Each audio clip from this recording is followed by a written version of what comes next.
I never thought that I would say this. I never thought we'd see it. But RSP, the rental server program, is coming to Battlefield 5. Private games, custom games, your own server, whatever you want to call it, the whole shebang. And this is a big win for the wider communities and core Battlefield players who had left the franchise and this game because of this big missing feature.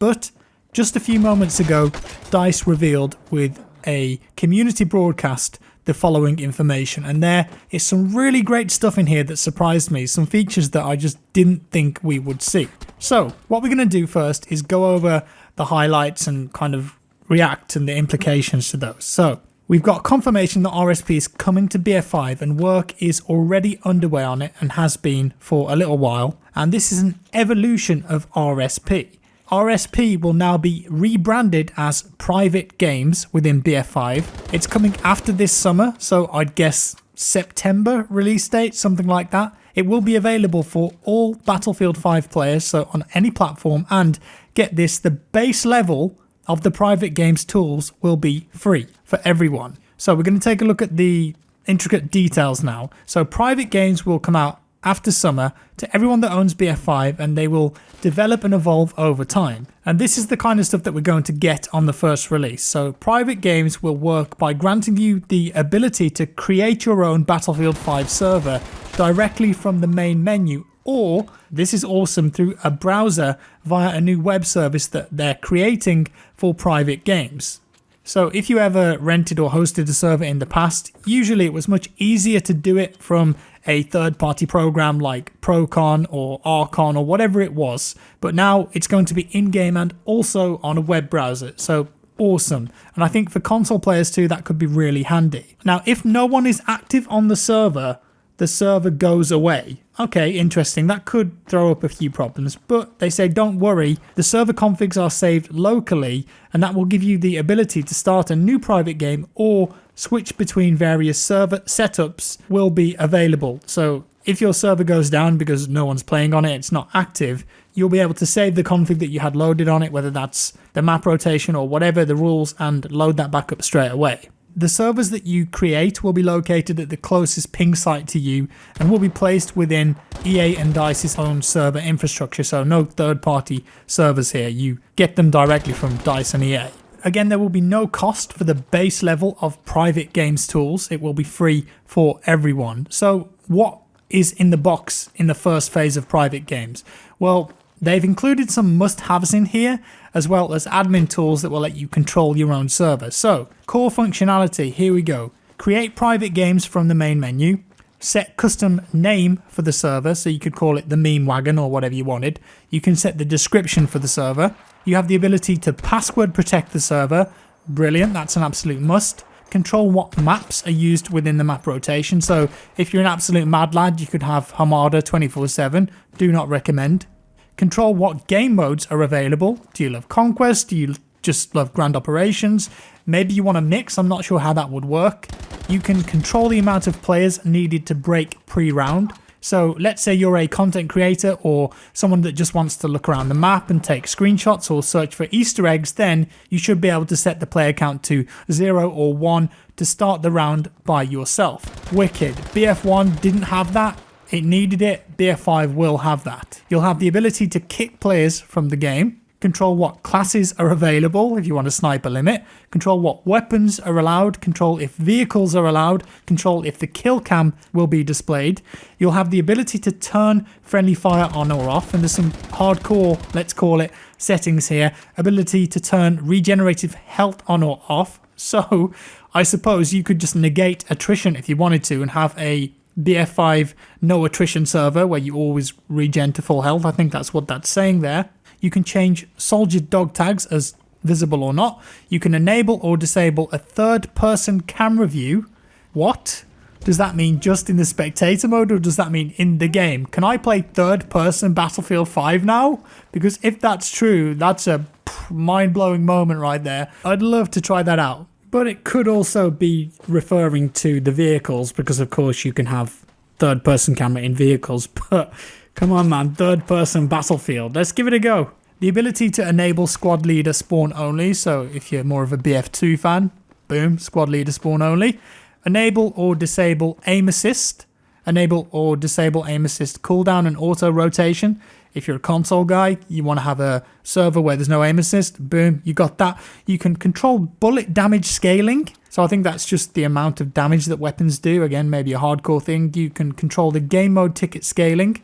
If you want 1,000 tickets, 3,000, whatever, you can control soldier and vehicle respawn timers. You can turn the minimap on or off, and you can enable or disable the compass. So it seems like there's a lot of great core functionality there. That's a big list of stuff that you can change, and I did not expect that level of customization. The question is, are these going to be servers that are classed as ranked, official? How's it going to go down with XP grinding and all that stuff? Because this has been a big concern for some people. What is classed as a ranked server and what isn't? What is Battlefield? What's official? What's unofficial? It's a bit of a grey area, so it'll be really interesting to see how DICE lay down the law with this one. And are private games going to be filtered into the matchmaker, for example? Some people are against that, some people love that idea. Now there are some organization options that they mentioned too, where you can apply a preset config to a private game, so that's vanilla, inventory only, or DICE authored, if DICE do like a special game mode, I guess. The ability to save your server settings as a custom preset so you can reapply it at will. You can have your name highlighted in chat if you're the owner of the server. So you want to be the standout VIP, the big dog, the big boss, go ahead. The ability to administrate and manage server settings in the main menu or via our private games web portal. We talked about that. You can have the description of your private game presented on the loading screen too. You can manually switch specific players between teams. Team switching manually, cool.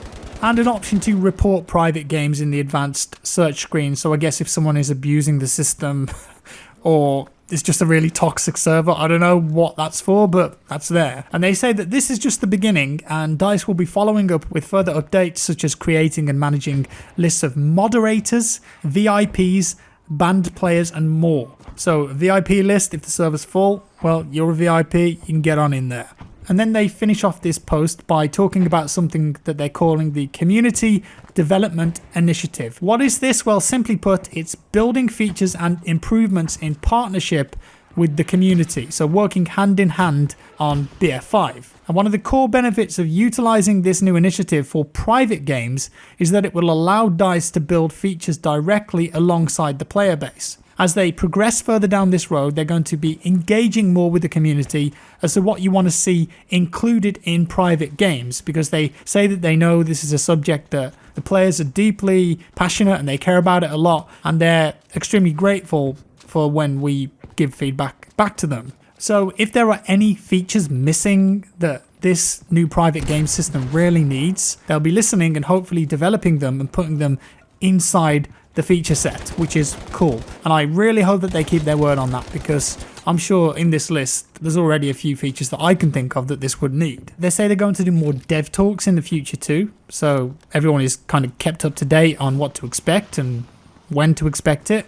And there's also going to be times when they bring the wider community into the studios to playtest and feedback on private games firsthand. And they recently did this at a Game Changer event and received a ton of feedback, which is already helping shape what they deliver and when. And they say that as they drive to improve communication and transparency, they'll ensure that those that join us for playtests and feedback sessions are armed with information to speak openly about all these features, the progress that they're making, and the next step in the development and evolution of private games. And then they finish off by saying that private games is a feature that they're committed to, and they look forward to talking to us more about it throughout the summer. There's more to come, and thanks for being part of the Battlefield journey with us. And that's it. So I have to say, once again, I think this is a big win for DICE and EA and the community and the player base. This feature set is really cool, and it's going to open up a whole host of new opportunities for communities to thrive, custom games, private games, interesting limited time game modes or something. The community could make their own servers that you know and love and get to know each other and hopefully just get that old Battlefield community feel back. I really hope that that's where this is going. And the fact that the core feature set is free as well, like that's one of the most surprising things to me. And most of the stuff there in the free subset, I suppose, was pretty decent. Now, they don't talk about what the paid for things are going to be. I don't have any insider knowledge on this or anything, but if I were to guess, I would imagine it could be something like if you want your server to be up all the time, you have to pay for it. I'm just taking a guess at that. I can't think what else they would charge for, but I'm sure we'll find out down the line. Maybe they'll scrap the charge entirely and just have the whole thing as free. But this is goodwill, a nice gesture from DICE and EA, and I can't believe that they're actually doing this. So hats off to them. I'm really glad that this feature is coming to the game, and I think it's going to reinvigorate a lot of love for the Battlefield franchise. And there we go, guys. Bit of positivity for you today. I hope you enjoyed this. Let me know your thoughts down in the comments below, your reactions to this. Care, don't care. Some people I know don't give a damn about custom servers or private games, but I know there's a big portion of players out there who really do on PC and on console. If you liked this video, give it a like. If you didn't, a dislike. Subscribe for more, and I'll see you in the next one.